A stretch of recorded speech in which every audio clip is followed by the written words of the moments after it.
Okay, well, welcome, Brylye. I love your name, by the way. Thank you. I'm sure it wasn't your choice, but it's a great name. Uh, I'm really excited to have this conversation. You do, let me say this right, like singles coaching, Yeah, so relationship. I'm It felt like actually it was more on the individual and not as much like relationships. I felt your vibe was more like, oh, I'm gonna say it this way. Let's help you get your shit together so you can get the most out of a relationship is kind of the yes. vibe I was getting. Okay, great. Which I am like such a huge fan of, obviously, Mhm, for so many reasons. But one of the things that really called to me about your profile was just the idea of self love being the center of all of it.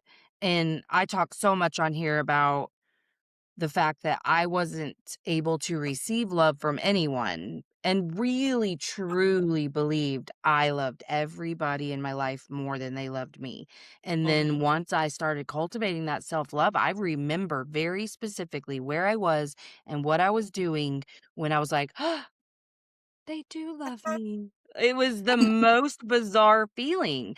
So, anyway, I'm excited for this conversation. So I wanna say, how did you get into this work? But a little bit further back than that, like, why is this your mission? Yeah, so my main purpose in life, right? Because I believe everybody needs to have a purpose and a mission and something that they're working towards that Mhm. they wanna do, not what society wants them to do or their family wants them to do or whatever else. But for me, my main purpose in life is helping others, and for this, I've worked in talent acquisition and HR for 20 years, and when I was working with my coaching clients, it was about probably almost 2 years ago now.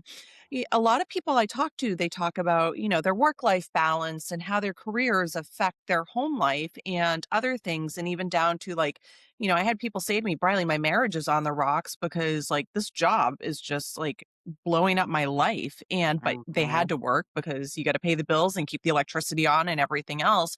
But that kind of, really triggered something for me, and I was like, I was ready to get a new coaching certification. I'm like, maybe I'll go back and get my relationship coaching certification because relationships really impact every aspect of our life, right? It's not Yeah. just work or family or romantic. It's your relationship with your grandparents, your neighbor, the person on the corner market. So I went ahead and got my relationship coaching certification. And me personally, I've been divorced since 2019 and was single mom and still single mom, and didn't have really, a lot of my focus was on my children at the time, but started to see the impact of going from being married for 14 years to, single. You're the only adult in the house with kids, and like, how do I Mhm. reinvent my life and remember what that transition looked like for me? And it was a lot of self reflection, internal work, changing how I spoke to myself,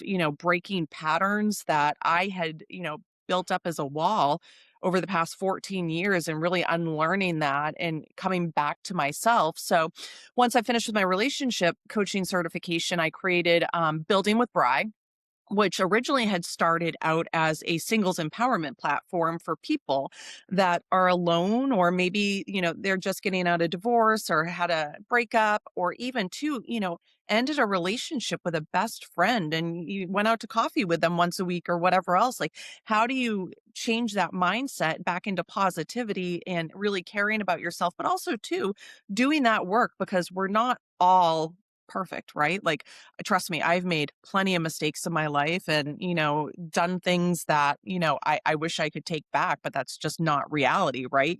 You're in the present only. You don't know what's happening in the future. You might have an idea, but you don't know how it's going to turn out. And you Yeah. certainly can't go back and rewrite the past. But you can use that as information to help better yourself and, live a more fulfilled life. Alone, or getting yourself ready for your future partner or your next friendship or whatever that looks like. And then from there, I actually had a client reach out to me and go, "Briley, do you do matchmaking?" I'm like, "I don't, but that's right up my alley. I've been in recruitment for 20 years and I can find just about anybody." So Absolutely, I'd love to take that on, and that's when I created intentional connections. So it's kind of like a one-stop shop. You get out of whatever that place is, and you're single, and you're learning how to love yourself again, and be fulfilled in life. But then also too, when you feel like you're ready for that next step, whatever that looks like, I'm there to support you along that way as well. So How fun. yeah, it's a lot of fun. So, I hope it's okay to ask you this, but I was curious what came up for me was, what were you able to identify as kind of a key block that you had in your relationships, or maybe even just, like, what was your pattern in relationships? Yeah. So for me, a lot of it really, and I truly believe that, a lot of the issues that we deal with as adults stem from unresolved things that happen from our childhood. Mhm. Whether it's learning how to take constructive criticism, or even too, if you had trauma, or maybe you had an experience that really just shaped how you look at love or whatever it is, or maybe your parents weren't perfect humans, which, you know what, no one's perfect. So, Right. let's give them a little bit of grace as well, because we're all learning, and children don't come with instruction manuals. That's for sure. At least I know my three didn't come out with one. Right. So, it's really just, understanding yourself and seeing what that looks like. But for me personally, when I really was able to sit in silence, right? Like after the kids went to bed, or even when they were at school and I'm alone, I was thinking to myself, why am I feeling this way? And a lot of the times, like for me personally, I'm an overgiver. And Mhm. that's something that throughout my life, I didn't, my relationship with my mother growing up was really, it was definitely strenuous. She had some things going on in her life, and my dad was a single father. So for me, I felt like I wasn't really ever shown how to do it. Right. So sitting there with that information and that kind of aha moment, and realizing that I was trying to do everything for everybody else that I didn't have from my mother figure growing up. And I was trying to be that perfect parent or the perfect wife, or, have that house that, everyone's like, oh wow, let's go there. Right. And at the end of the day, it did absolutely no favors for me whatsoever. Because some days I'd wake up feeling like I was a failure, and I had no idea what I was doing. But at the same time, I was going through the motions every single day, and giving and not, you know, receiving things in return, and no fault, to anyone. It was just we were all learning as we were growing through the relationship. We were married young, and, as life changes, people's, outlooks on things change, and no ill will by any means, but it was a learning experience for all of us. And Yeah. so did that answer your question? Yeah, yeah. And I think like something that I had to come to for myself was like understanding that I was running around loving people in the way that I was desperate to be loved. Mhm. So like yes, I wanted to provide this thing that I wasn't given, but I was still having some unspoken expectations of like, and now it's my turn. Like, you next. You know what I mean? Yeah. And it was really hard to like understand that that's where all this like feelings of betrayal came from my friends, from my spouse, like everyone, because I was like, "Hello, we signed a contract. When I did those things for you, there was an unspoken, because of course I wasn't going to communicate what my needs were, but an unspoken like, you know, unbreakable contract that you're going to give that back." And Mhm. I think it took a really long time to like see where to disrupt that pattern, and like how to give to myself first without Mhm. the expectation of somebody else meeting those needs. And do you feel like you see that a lot with singles? When you overgive, right? Or you're leaving a relationship where you're pouring your heart and soul into it, that takes a lot of time, right? I go back Yeah. to think like trying to make the perfect dinner for everybody that Oh everybody was gonna like, God. and researching Yes. this person Yes. wants this, and but I know if I do this, so and so is not going to eat this. It just the mental capacity that you put into Yes. that for ensuring that, the homework's done, or the grocery shopping's happened, or everything's just taken care of and just being responsible for really all of it. Cause that was the relationship we had, essentially worked out was, he went to work and made Mhm. cash flow and I worked, but it was definitely at a lesser capacity until my kids were a little bit older, and I took that back seat and really enjoyed my time doing it, and it was so much, I would never take that time back by any means, and I'm very thankful that I've had it, but the amount of time and effort that I spent into pouring myself into everybody else to make them happy, I wasn't necessarily taking care of myself. So going to the gym, I Right. feel guilty about that because, God forbid I wake up earlier and somebody else wakes up and I'm not there to get things ready in the morning or Mhm. after work. Now I have to hire a sitter to watch the kids to go to the gym. So it was just a vicious cycle of all that time that you're pouring into it. And again, I would never change any of it. And I really enjoyed, that period of my life as well. But at the same time, too, it was exhausting mentally Yes. and I felt like I was learning on the fly every day, which most moms are. At the end of the day, Right, learn right. whoever our role models are in our lives and whatever they did. And for me, it was just like I was just mentally exhausted. So it probably took me a good year, honestly, to really just kind of feel safe in my own skin and be like, it's okay to not do anything right now, or it's okay to walk away from that sink full of dishes and say, Yes. that's a tomorrow problem because I don't have the emotional bandwidth right now to do it right now. And that's okay. Yes. Well, and Like I my think house is gonna catch on fire because the dishes are in the sink, I know, I used to hate when people be like, hopefully. "They'll still be there, when you're done." I'm like, "I know, that's the fucking problem, I don't want them to be there." Um, I think too, like, because I stayed at home for several years when my boys were little, and, I mean, if I'm being really honest, um, I think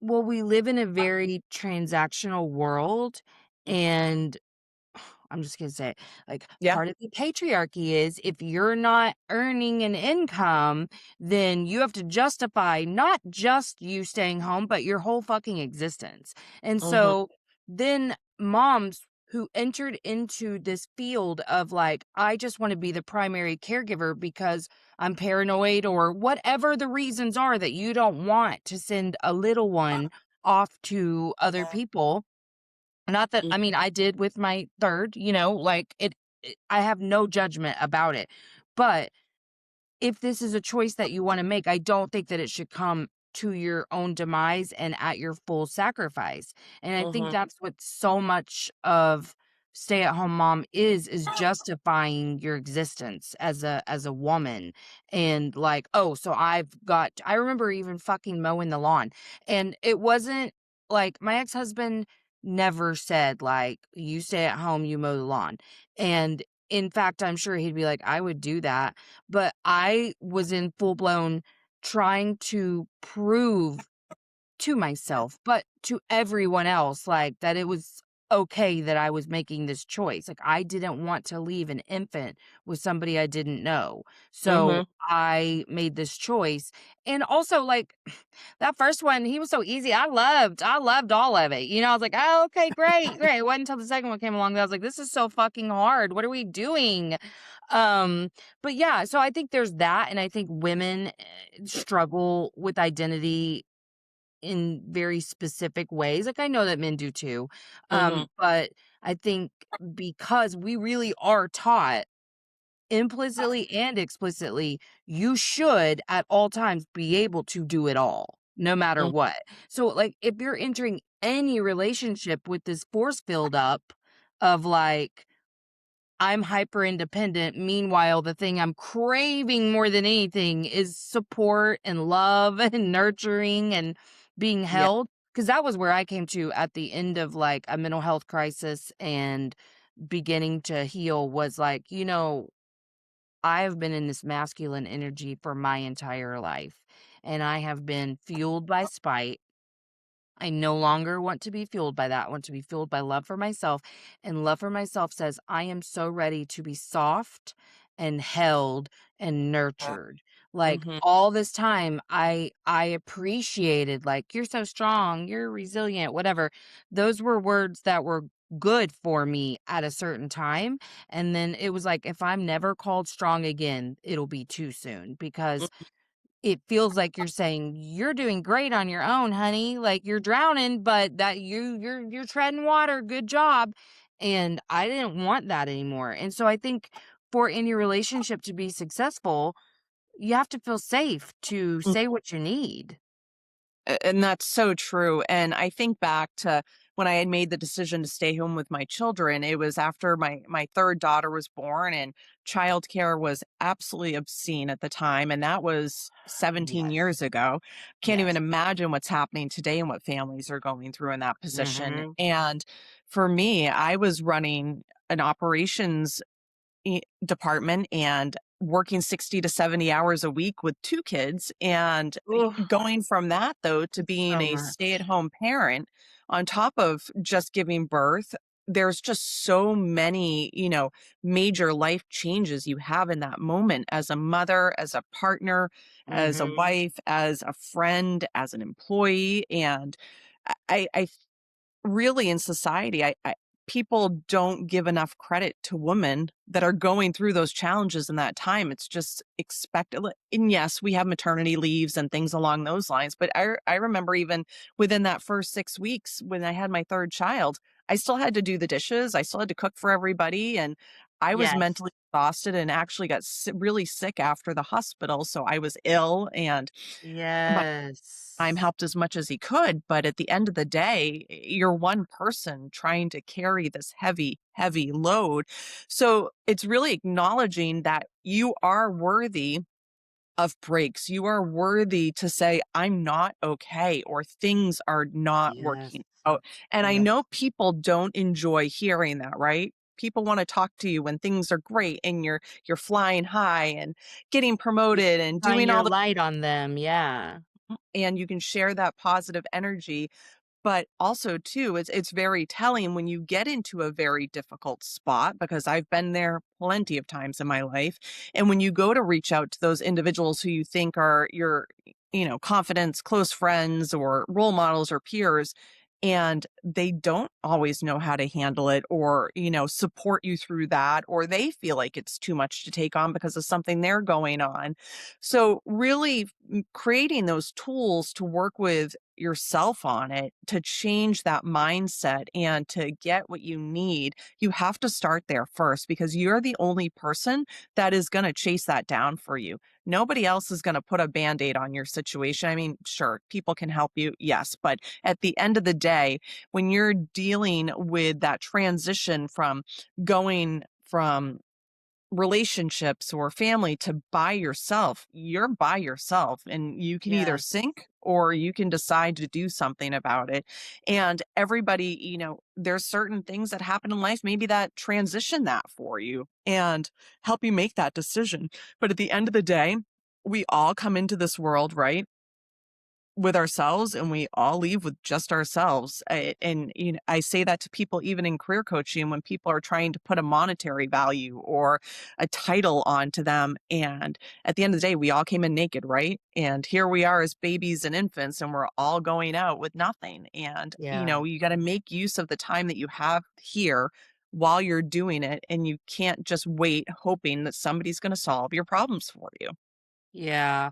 Well, and I think too, just to reiterate, like you have to know what the problem is and what help you need because I think oftentimes we get so frustrated and dismayed by the people in our lives for not supporting us when Hmm. they don't have a single clue how to. And it's not necessarily their responsibility to, it's your responsibility to know what you need and to ask for it. And Hmm. that's in all of your relationships, not just intimate ones, but that's been a really big struggle for me is to even identify what it is I need, let alone ask for it. I hate asking for help. I don't like being vulnerable. Like those are the things that I work on all day, every day.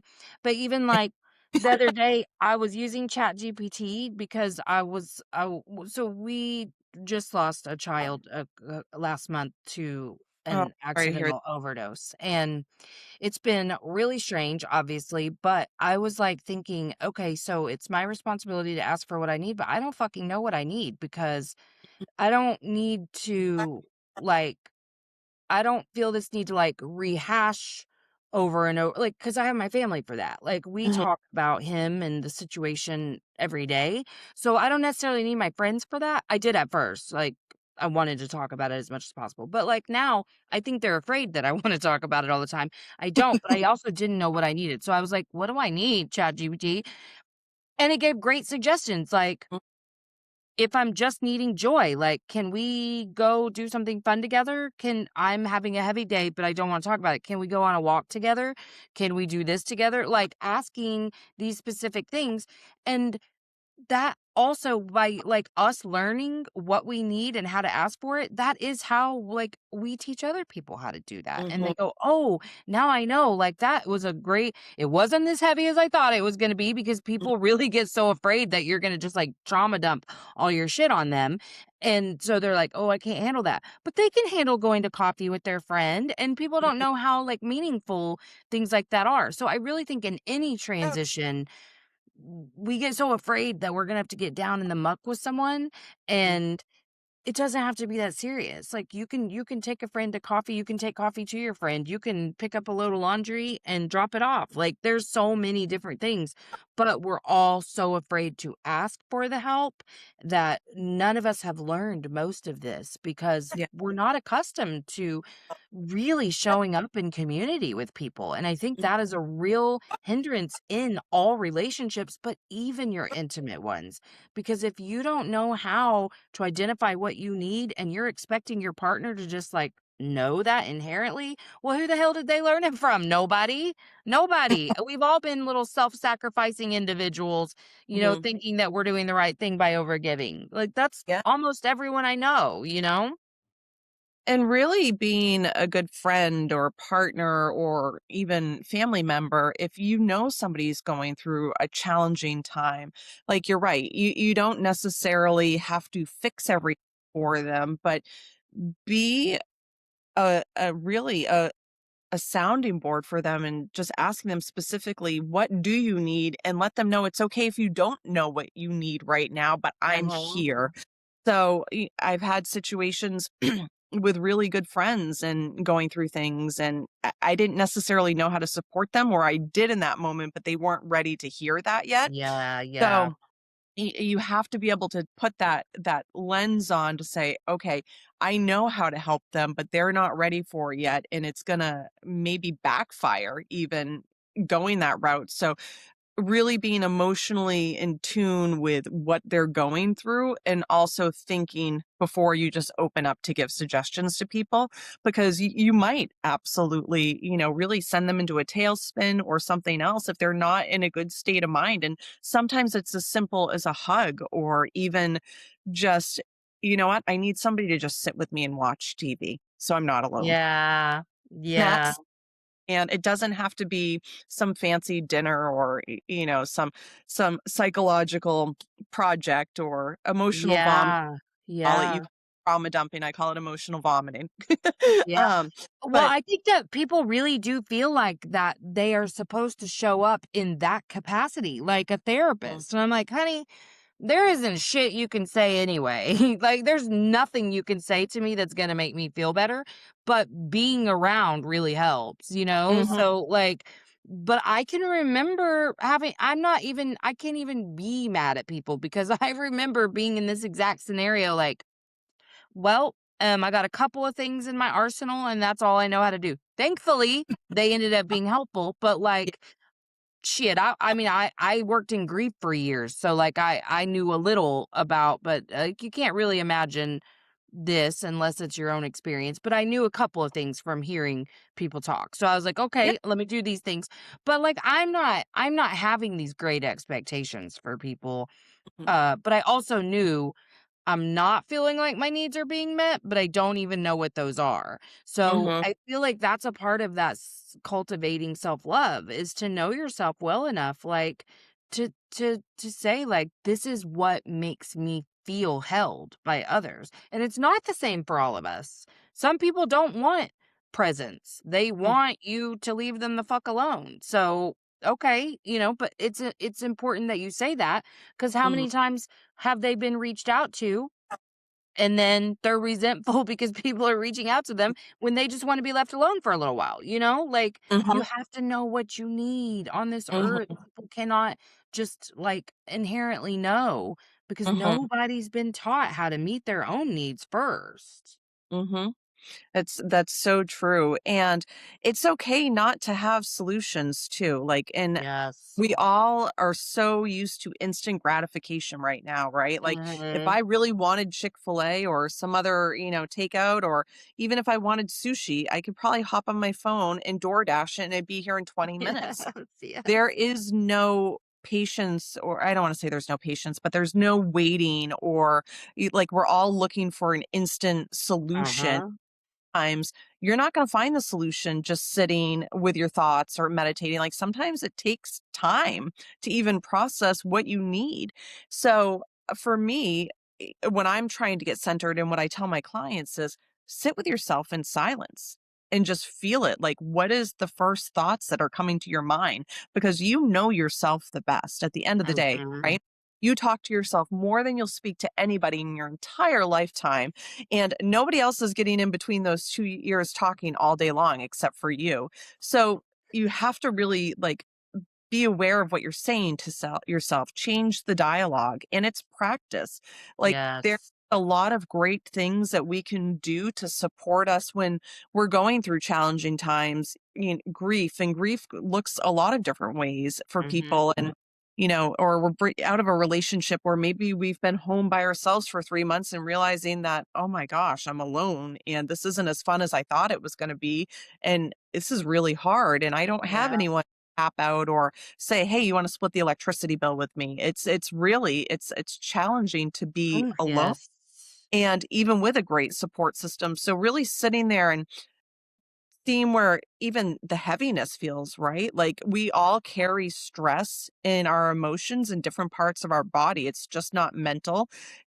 You can have stress that shows up in your shoulders. For me, I wear my shoulders like earrings when I'm stressed out, like literally Yes. like this. And I'm like, ugh, I get all jacked up. And Me for too. me, when I'm feeling that, I'm like, okay, what's stressing me out right now? Because this should not be happening. There's absolutely no Mhm. for me to be so stressed out right now that my ears are attached to my shoulders. Like, Yeah. but it's your body's going to give you social cues when things are not flowing well. It's no different than when you go out on a first date, and chemistry is great, but it's excitement, right? It's a little anxiety. You don't know what's next. Maybe they're cute or beautiful, whoever you're going out with, but try to put that chemistry aside. Like, what is your gut telling you in the moment? Like, is it Mhm. telling you this is a soulmate, or is it telling you that you're really anxious about meeting this person, but you're excited, so you get butterflies, like you're on a roller coaster and you don't really know that person inside and out yet? So can you say it's forever love just because you met them? Probably not, but we like to tell ourselves that. So Lord knows I tried. Lord knows I tried, Riley. I sure did. I was like, it's fate. I just knew it. I Mhm. just knew. Shit. Yeah. No. Well, it's I was the world's biggest psycho in dating. Like the world's biggest. mhm. I always say that movie, um 10 things that no. What is the damn movie? How to Lose a Guy in 10 Days, Yeah. was written about me because I was exactly all of the things you should not do in dating. Like, I was a fucking psycho. It was so embarrassing for so long, but now, like, I'm endeared by my little antics, but it was really ridiculous. And Mhm. that just stemmed from, like, chaos feeling safe because Mhm. I was so used to a dysregulated nervous system, and also I was so used to having to try to receive external validation to have any sort of internal, not really even internal at all, even with the external, but I was constant like, I purposely went for people who didn't show interest in me every time. I was like, Yeah. "Let me convince you, you like me," and it was such a rat race. It was such a rat race that I totally did to myself, and breaking that cycle. I mean, I don't know how the hell we actually ended up getting married because that was ours. We were the runner chaser cycle too. Mhm, Well, I stepped up my game a little bit and fucking had to manipulate that situation in essence. And then I'm still left with all the same shit at the end of the day. Like, well, now what? Like I got you and I don't feel good about it. mhm, Like now I'm constantly doubting whether or not you actually want to be in a relationship with me. mhm. It all just boiled down to like my insecurity, but woo, Yeah, psych psycho. and it's amazing, right, how we pick partners that really highlight what we need to work on. So, for me, I am infamous for picking emotionally unavailable men. Mhm. And Me I know too. that about myself, and I'm very aware of it, and as I've grown and gone through this process of divorce and living by myself, it's something that, I didn't necessarily pick up on when I first got divorced. I thought I was ready for a relationship and everything. Mhm. And no, I was so far from it. I had no business dating at that point in time because I hadn't done the work yet. Yes, was I in therapy and, talking to my therapist once a week and going to the gym, and even to the point that I was so in my own head that I decided to do a sprint triathlon. Now, mind Of you, course you my did.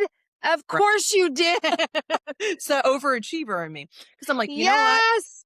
Bad Oh spot my god, we were to just do talking about this." how fucking self-hatred is just wrapped in, like, running and all of those sports. Oh my god, I love you. So, yeah, so I did that, and I was, like, super proud of myself, but I remember even when I finished that, I was like, "Okay, great. What am I gonna do now?" I'm like, Yeah, how am I gonna prove my worth now? God, that's over. so Shit. Because no, you knew so you I didn't wanna do that again, right? uh, I probably would, but at this point, I don't know that my body would allow me to, but, God, it you was and me both, I sister. signed up for a half marathon after that because I was like, "Okay, what's next? I need something to fill That's what my I time." did too. I did, like, a few years of long distance running, Yeah, and I hated it so much, but I mm, loved the feeling of accomplishment because I just didn't know how to, like, feel validated without mhm, some sort of goal. I fucking hated it, though. I mm, hated it so much, and I still did it all the time. It was so stupid. But, something that I recognized, it took real work to get here, but yeah, at first I recognized, "Oh, I do pick emotionally unavailable men, mhm, friends, whatever," and then I was like, "Wait a fucking second. I'm emotionally unavailable. Like, I am not willing to be vulnerable with people in any way, shape, or form." I mean, truly, that's what the show is about, is in real time, me learning how to be more vulnerable all the mhm, time. All the time, I'm recognizing, oh, there was a protective layer that I put between. I see it the most in my marriage. I do, because that's what brings out all my shit. But even, gosh, going through grief, I mean, it highlights all the things that were yeah, already there. None of this is new. It was wounding I already had. But mhm, boy, it really puts a spotlight on the shit that I hadn't, like, well, I've dealt with it, but you know how the cycle of life goes. You get all these like beautiful opportunities to revisit things and get a deeper understanding. And so I certainly see how far I've come because, I'm aware of the mhm, pattern, at least I'm like, "Wait a second, if I'm thinking about that." But you said something that really I was like, "Yeah." When I was first learning how to, like, stop overthinking, the only way I would realize that I was overthinking was my shoulders. Like, if I was like, "Dang, that really hurts. What's going on?" I'd be like, "Oh, I'm really tense. Why am I really Oh, I was overthinking." Because, I mean, I would be up in my head fighting with someone, pissed at someone all the time. I was mhm, such a perpetual victim in my story. But, I had to be like, "Oh, okay, I was overthinking. What was I thinking about? What?" But it was literally just cluing into the fact that my neck, shoulders, and back was hurting so bad that mhm, I must have been doing something to cause that, and of course I was, but that's how much we kinda just, like, live on autopilot without mhm. even having an awareness of what we're doing and why we're doing it. Yeah, and even too, another thing you said something else that also kind of made something pop up for me as well is we mirror sometimes the people that are coming into our lives and what we need to work on. Uh-huh. And even down to, maybe first dates, like maybe you were only matching with men that are emotionally unavailable because you inside are not still ready to be picked and you still have work to, Right.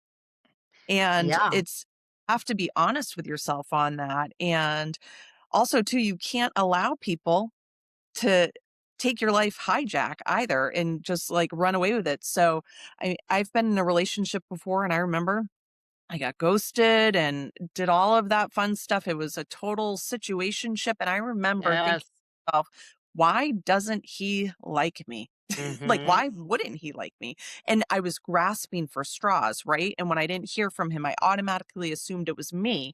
And I'm like, and then I started thinking about it. And it took me a while it probably took me about a good year, honestly, to kind of unpack everything that I went through in that relationship. And also, too, how I abandoned myself in that relationship in hope that I was going to have this long term partner Mhm.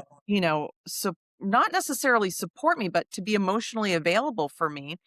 And at the Mhm. end of the day, he just wasn't. And he didn't have the capacity to be emotionally available for anybody because he hadn't done the work yet. Yep. And I hadn't finished my work yet. And I was still practicing it because I was allowing him to do that. And I thought it was okay. And it was not okay. I probably should have broken up with him within the first 2 weeks of us meeting each other. But Yes. that chemistry, Yes. right? The chemistry, the anxiety, the this is exciting, and Mhm. it was not a good relationship, and unfortunately, no ill will towards him by any means, and we're all, Yeah.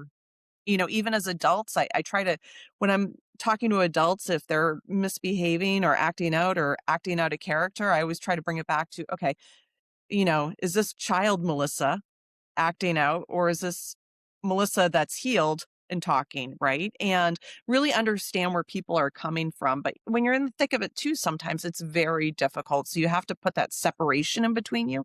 But it did. It took me a year to really, essentially, unravel what I had created in my mind by allowing the Yes. potential of him, you know, and Yes, we viewed fighting. this potential. That's, Hmm. like, so much of the what we could be, and, Hmm. like, I just told a client this the other day, I was like, "Everything that you are projecting onto him as far as potential goes is all your positive attributes. It's the positivity in you that you can't see. And then all of that negative that we project onto others oftentimes is the negative that we don't want to see in ourselves. So Hmm. right now you're like seeing him through a very full glass that I'm not fucking seeing. If I'm being really real with you, I don't see the charm here. You're treated like absolute shit, like they don't show up for you, like all these things. I'm like, where's the potential in that? The potential for what? More heartache? Situationships are devastating. They're so fucking devastating. That was always my thing. And then also the whole like, okay, well we can be friends still. Oh my Hmm. god, I kept everybody. I kept them all because I was like, oh, for one, I need to still feel that link to you because feeling abandoned is very scary and sad for me. So like we can be friends. I can still pine after you and hope that this will turn into more at some point. All of the dumb shit that we do instead of going, do I like them? Hmm. I think I only like this MF because they don't like me. Like, what the hell? Yeah. It's so hard to see it though. It's so hard because it does hurt and it's okay that it hurts. But Hmm. you're, like, hurting yourself over and over and over and over instead of, like you said, just ending it quickly and a lot less painlessly and realizing, like, "Oh, it's just not a vibe, like, I gotta just move on." Yeah, and when you're in that situation, right? Maybe it's the first date, maybe it's the first couple of weeks and the excitement's there and everything else. I always try to tell my clients and myself when I'm going through it is take the emotion out of it. What are the facts? Like, what is factual in front of you right now? You met somebody new, you're learning about each other. Yes, you can, put the movie reel on in your head of what it's gonna look like in the white dress Yeah. and the house and Yeah. maybe retiring on the lake and traveling to Right. Italy, and that sounds fantastic, and spending Sundays together at the beach, whatever that looks like for you and whatever that movie reel is, and you can think all that in the first 2 weeks, but you have to take the emotion out of it and look at it for facts as well, because at the end of the day, people that are together in long-term relationships are doing that because they're good partners with each other and they've decided to commit to one another to work towards whatever their life goal is, whether it's, you know, partnership, running a household, friendship, whatever that looks like. You are essentially in a contract with somebody, even if it's Mhm. an imaginary contract that you're working together to really foster these relationships with one another. Right. And you have to recognize the people who are in your life that are not giving that back to you in Mhm. return, and not, you know, watering those same flowers and the same relationships, and how much are they putting into that? And that is one thing in my adult life what I realized, because I wanted to be something for everybody and Mhm. wanted people to like me and wanted to be the person to go to, and whatever that looked like, you know, throughout my 20s and 30s, and really was my 40s that I was kind of like, okay, we need to take this mask off. Like, what's really happening right now, and why am Mhm. I feeling this way? Why do these things keep happening to me? And really looking at yourself in the mirror and unpacking what that looks like and just getting clear with yourself. But it's so easy to put these expectations on people. But if the person that you're interacting with doesn't have the same expectations, or really are not aligned with working with you, it's not going to work out in the long run. And you'll start to see those people slowly disappear from your life. And you can still hold space for them and love them and celebrate the times you had with them. But at the same time, too, it's okay to let it go and let them grow and evolve. And sometimes you evolve to the point that you actually are no longer even compatible with them anymore. So I Mhm. remember this was a long time ago, and there was a group of individuals that it was your typical mean girl behavior, right? People would sit around, they would bash people, they would talk about so and so. Yeah. They would call people, out by how they looked, their body shapes and things like that. And I remember sitting there, and at the time, I didn't feel confident in myself to really speak up against it. And it was like, oh, if I say something, then they're going to be mad at me. And then they're going to be talking Yeah. to me when I'm not here, which they were probably doing I'm anyways. sure they were, yeah. I'm sure as soon as that door shut, I was the next topic. But at the Right. you allow that toxicity into your life. But if I was sitting there with that same group of people, and now this was 20 years ago, I remember these conversations. If I was sitting with them now, I wouldn't have even been able to tolerate the conversation, because I've been like, ick, get this toxic energy off of me. It's Yes. hating me. There's nothing good with this. And it's just toxicity. And that's okay. Like, I love those individuals and I love how they've impacted my life and things that have happened. And also too the lessons they taught me with their own behaviors, because Mhm. role models, good and bad, are all there to teach you something. And every individual that you encounter in your life is there for a purpose. I mean, even us meeting Melissa, like if I thought a month ago I was going to be meeting Melissa, I would have been like, maybe, maybe not. I don't know who she is, but we're having this fantastic conversation today. And I'm learning so much from you as well. And you really, at the end of the day, don't know who's going to end up in your life, but they're all there for a purpose and to learn something as part of your journey as a human being as you're going through life. Yeah. And that is another major transition when you do start to figure out all of these things. You're no longer mirroring the people Hmm. around you. And I had to learn, oh, I entertained. Well, I do believe that we're, especially as women, but that we're programmed to connect via talking shit and complaining. I was the best at that, talking shit and complaining, and even as I got older, I mean, I used to be the talk shit about everybody, but even as I got older and tried to like, I was like, "No, at least I have to be loyal to my friends," because like, in my 20s, I'd have talk shit about my friends too, like, all the time, all the time, all the time, but I would still talk shit, like, if I didn't like someone, I was the ringleader of the shit talk in my circle, you know? Um and really was like, "Well, but I mean, I don't talk about my friends, so that's fine." So I had to realize, like, well, A, I was doing that because I was insecure and I didn't know how to connect authentically. And so if I found myself in a room of people like that now, again, it would give me the ick too because that's not my frequency. Like, Yeah. I'm not insecure and I don't value tearing other people down, whether they're aware of it or not. Mhm. And the only reason that you would do that is if you're insecure, and that's how I would mirror other people. So even though you were the person who didn't necessarily engage in the shit talk, you wouldn't have been in the room if you weren't an insecure person. And that's where you mirrored each other. So Mhm. then when you do raise your vibrations and you are, loving yourself more and whatever, you can't, like, it's not an energetic match. So you're literally going to be repelled by one another. That's been the hugest lesson for me, is like, damn, Yeah. where'd all my friends go? Yeah.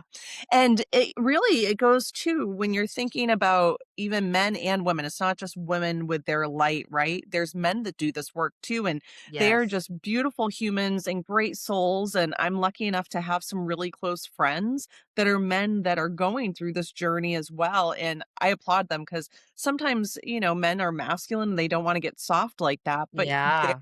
they have emotions too, just like us women, and Yep. they have to do the work. But what I found is the more work you do on yourself, the more internal dialogue that you're changing into positivity, and the more you're practicing being whole with yourself and being comfortable being alone, being comfortable, grabbing a book and go sitting at a bar and ordering a glass of wine and reading it by yourself, just being comfortable Mhm. in your own skin, right? Once you get to that level, you admit this light, right? Of just like there's I feel an aura around people that have done the work and they have the Mhm. positivity, and you can sense their good energy field. And with that, you're going to attract people that are emotionally unavailable, Yep. because again, you're spreading this light, you're spreading this cheer and this happiness, and they want what you have. Also, too, Yep. you're gonna attract the mean girls into your life too, even if you're like that, Yeah. because they wanna be close to you because you might be siphoning off your energy, or maybe they wanna learn from you, or maybe they wanna keep you close to make sure they know what you're doing. So Yep. there's a lot of different ways, but when you do that work, you're still gonna attract people that maybe are not vibrating on that same frequency as you, and you have to use discernment as to how you're going to allow them into your life. You don't have to be Mhm. superficial and be like, sorry, I've done the work and I'm here in my spiritual journey, in my self development journey, or whatever journey that you want to call it. You can't be on your high horse. You still want to work with people, right? And you want to engage Right. with them, and you still want to be that kind human that you're working towards. But you also have to use discernment. Not everybody is there for your best, intentions, I guess you could say, Yeah. or they maybe don't want the best for you and they're just there to make sure they know what's going on. And so it's really understanding who you're around, but also too, that's in the dating scene, when you're doing that internal work, you're not going to be attracted to those people that are ghosting or situationships anymore. So you Right. may not be matching with individuals as much. You may not be getting, dates left and right because you don't resonate with these people anymore. And there's Right. nothing wrong with that. We're all at different stages of our journey and what we're learning. And 20 years ago, I was not who I am today. Even last year, I was not who I am today, because it's a practice. It's a daily practice. And some days it's messy. Like I was telling this podcast I was on recently, we were having a whole conversation, and I'm really big on when you feel the feelings, don't squash them down. Like if you're ready to have an absolute breakdown, sit with that emotion and just let it flow as long as you can do it. You're not in the middle of your work day. We don't want Yeah. people melting down in the middle of work, but you sit with those emotions. So the other morning I woke up, and this was probably a couple weeks ago, and I was sitting in bed and I'm like, I feel so overwhelmed. I don't even know why I feel overwhelmed because I just woke up, but I just had the sense of like the world was crashing in on me. And I'm like, this Yeah. is like ick. I don't like this feeling. I'm like, I think I need to cry. And it's 7:30 in the morning. And I'm like, you know what? I'm going to cry. And I cried for a good 20 minutes and just got it out of my system. And then I was like, well, I think I'm done crying now. I don't have any more tears left and I need to rehydrate at this point. But I got out of bed and I was like, I felt so much better. Whatever that feeling was, it was out of my system. But I could have carried that doom and gloom with me all day when all I really needed to do was just have an emotional release for whatever reason. And Yeah. it's so important to just process that and get it out of your system instead of burying those feelings. Just take them head on. Like, what is this? And how do I, navigate this today? And maybe it's sitting with it. Maybe you don't resolve it, but you have to Yeah. acknowledge how you're feeling. And the more you push it down, the more internal it's going to get, the more you're going to have self doubt, the more you're going to be talking to yourself that you're not enough, that you're not Mhm. this, you're not that. I love to tell this story, but it's facts. When I was younger, somebody told me that I was ugly and I photographed Mm. horribly. And at the Ugh. and at the time I was, I think, What? maybe 10 or I was like, preteens, that weird girl Oh, era when you're kind of like you're coming out yeah. of childhood and you're going into puberty and all that fun stuff. Yeah. But I internalized that forever until this was about probably 5 years ago that I'm like, I am gorgeous, and you know what? I love who I am as a person, and I'm sorry if this individual did not think that I photograph well, but I'm not as bad as they made it out to be. And since I was in my first, entry into double digits, here I am thinking I'm ugly, and I carried that Yeah. for 30 years, right? And so with that, but I was projecting that I was ugly. I didn't want to be in photos. And even too, I giggle about it now, but I look back when I was pregnant with my kids, and I don't have any photos from when I was pregnant with my kids because Yeah. did I feel ugly, but I was big, right? Yes. And Yep. looking back on it now, I'm like, oh, I wish I had photos because they would have been fantastic. And I bet I was gorgeous and, all this other stuff. But with that negative self-talk that I personally used on myself, like how much of my life was I telling myself that I wasn't good enough or I wasn't pretty enough or I wasn't skinny enough? And a Yeah. lot of that comes from a narrative that somebody else told me that honestly at the time was the same age that I was. So what did they know? Because I didn't know Right, anything, asshole. right? So, but that was something I carried with me for almost 30 years and did not feel comfortable with it. And it really made me insecure and about what I was doing to the point that I remember I wouldn't even speak up unless I knew that I was right because I'm like, well, I'm ugly, but then also too, what if I say something and then they judge me because now I'm X, Y, and Z, right? So all of these false narratives that I have in my head that somebody else told me shaped a good chunk of my life. But took me doing the internal work and saying, you know what? You're not. And even if you are, who cares? Because you're a beautiful human and you want to do good things and you want to help people and all of that. So it's how you talk to yourself and the Yeah, dialogue that you create is the facts in your head. So, absolutely. God, that's been a big lesson for me was like, girl, that wasn't even you saying that. Like, you know, that was shit you learned from other people. Oh, I totally agree. yeah, Well, I have had such a good time with you. Will you tell us, and I'll put this in the show notes too, but if of I like course. you to have a chance to tell us where to find you. Yeah. So, again, I'm Brylye Collins. I'm a certified relationship coach, and I have two verticals of my business. One is Thriving Solo, which is the singles empowerment work that I do with people that are looking to, either come back home to themselves, or maybe you're recovering from a recent breakup, or maybe you're an empty nester, whatever that looks like, but it's really getting whole within yourself. And then the second piece of the business is Intentional Connections, where is my private modern matchmaking service where I take people off the apps and away from the algorithms into a very human process. So, and all of that you can find at buildingwithbry.com. You can also find me on TikTok, Instagram, Facebook, as well as YouTube. So, but yeah, I'd love to hear from you. And thank you so much, Melissa. This was a joy. Good. I had such a good time. And again, I will have all of that in the show notes too. So you guys make sure you check that Awesome. out. Okay, I'm going to push stop if you'll hang out for 1 sec. Yep. Thanks for coming to Emotionally Unavailable. If you haven't already, like, subscribe, and share.